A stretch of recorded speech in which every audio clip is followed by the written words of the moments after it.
It's very silky, it's very easy to drive, and importantly in a situation like this, it's very easy to drive fast.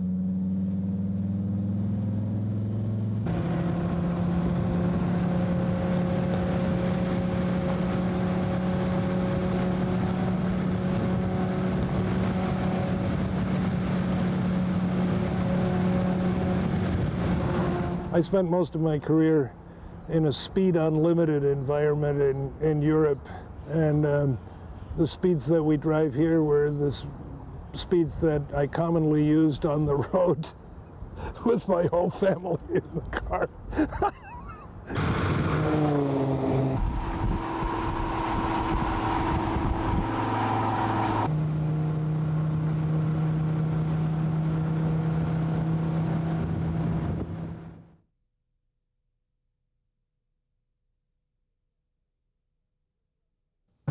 This time I'm going to drift out to the 4th lane because we're going to start accelerating to about 130 miles an hour.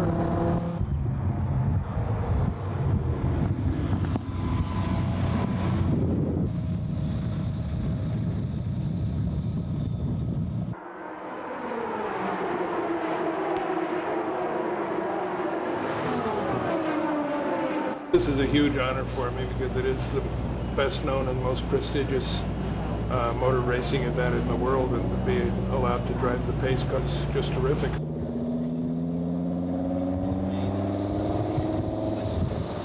Got a good day? Sure do. Give Johnny a few pointers.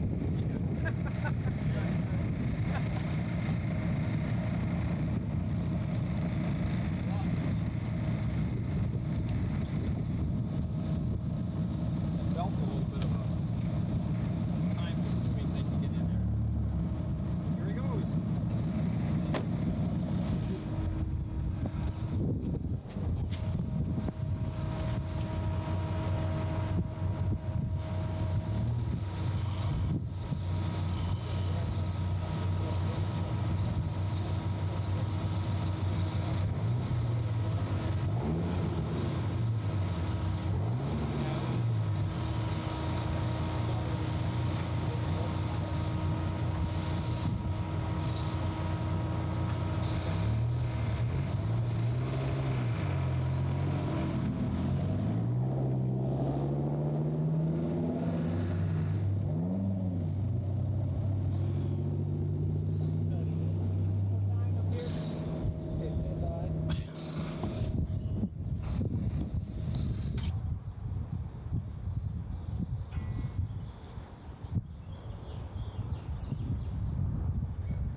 we're going to run this in 4th gear, which will cover the whole speed range from an initial roughly 60 miles an hour all the way up to the final sort of 120, 130 miles an hour as we come in to the pit straight. So I'll do the first one at just about 60 where we are now in 4th gear, and I'm going to use the 2nd lane and the 3rd lane.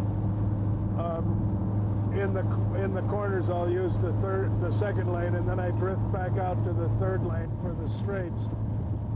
Well, and the first lap is to be done at about 60 or however close the cars are. You have to maintain a constant vigil in the mirrors to gauge how close the cars are. If they're falling back, I have to get off the throttle a little bit. If they're crowding me, I have to speed it up. So let's assume we're reaching the end of the initial warm-up lap. Turn 3 here, I'm drifting into the 2nd lane again at 60. Now drifting out, and now I'm going to start picking up the pace just a little bit, still watching the field. We're at 70 now, going into turn 4 in the 2nd from the inside lane. Now we're at 80 to 85 is probably going to be about right for the lap where we do the actual start. Again, I would be expected to constantly monitor how far away the field is. And about here, go drift down into the 2nd lane again, turn 1. And in the middle of the 2nd lap, when we're out there, I'm going to turn off the light bar, which will indicate to the field that the start is about to occur. And then between turn 3 and turn 4, we'll begin to accelerate and go into the pit lane. So here we are, 80 to 84. I'm hoping the tour bus isn't going to get in our way. So what I do now is I'm going to flick off the strobe lights, indicates to the field that this is it. So in about 20 seconds, we'll start pulling away from the field. Happily, the bus is going into the infield. This will be the last time that the pace car will be doing turn 3, 2nd lane. This time I'm going to drift out to the 4th lane because we're going to start accelerating to about 130 miles an hour.